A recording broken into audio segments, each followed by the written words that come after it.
बिस्मिल्लाहिर्रहमानिर्रहीम। अस्सलाम वालेकुम। मुअज़्ज़ज़ सामीन, मैं आपको उस शख्स की ज़िंदगी का एक छोटा सा वाक़या बयान करने जा रहा हूँ जिसे उस छोटे से वाक़े ने 10 करोड़ का मालिक बना दिया। कैसे 10 करोड़ का मालिक बना, ये वाक़या यकीनन आपको हैरत में मुब्तला कर देगा।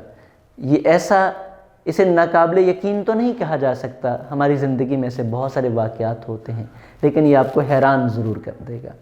आपको यकीन दिला देगा कि ऐसे छोटे छोटे वाक़यात हमारी ज़िंदगी बदल देते हैं। कभी एक छोटा सा वाक़या हमारी ज़िंदगी बना जाता है और कभी एक छोटा सा वाक़या हमारी ज़िंदगी तबाह कर जाता है। ये न्यूज़ीलैंड के एक शख्स की ज़िंदगी का एक वाक़या है और ये न्यूज़ीलैंड के एक अखबार हेरल्ड की रिपोर्ट है।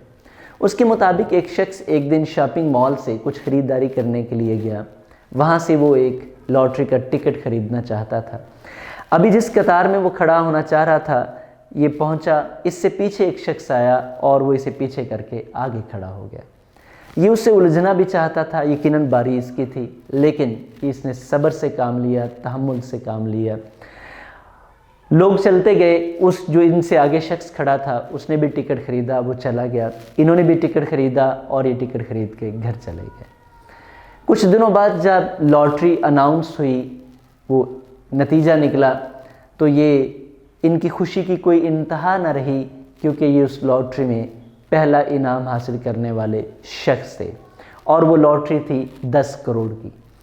फिर इनको ख्याल आया कि वो एक लम्हे का सब्र, वो एक छोटी सी नेकी जो इन्होंने उस वक्त की कि उस शख्स से उलझे नहीं, इनको 10 करोड़ का मालिक बना गई। अगर ये उस शख्स से उलझते, उससे शिकायत करते, तो शायद वो पीछे आ जाता और ये आगे चले जाते, तो यकीनन ये आज 10 करोड़ के मालिक न होते। दूसरी तरफ देखिए, वो शख्स जिसने सब्र नहीं किया और उसने इसका हक़ छीनने की कोशिश की, असल में उसने इसका हक़ नहीं छीना, बल्कि वो अपना हक़ इसे दे बैठा। अगर वो सब्र कर लेता तो वो 10 करोड़ का मालिक होता, लेकिन इसने सब्र किया तो ये 10 करोड़ का मालिक बन गया। तो मेरे मोहसन, इस तरह छोटे छोटे वाक़यात हमारी ज़िंदगी बदल देते हैं। छोटे छोटे वाक़यात को कभी छोटा मत समझिए। बिल्कुल इसी तरह अब इसके सब्र की एक और मिसाल देख लीजिए।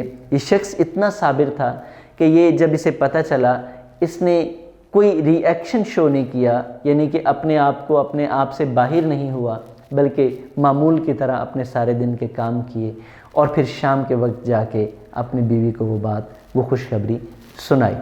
तो सब्र बहुत बड़ी नेकी है। कहते हैं ना कि सब्र का फल मीठा होता है, लेकिन इस शख्स का इसके बाद यकीन हो गया कि सब्र का फल बहुत मीठा होता है। तो मुअज़्ज़ज़ सामीन, मेरे मोहसन, हमें अपने अंदर ये छोटी सी नेकी, सब्र की आदत डालने की ज़रूरत है, ताकि ये सब्र हमारी ज़िंदगी में बहुत बड़ी तब्दीली ले आएगा।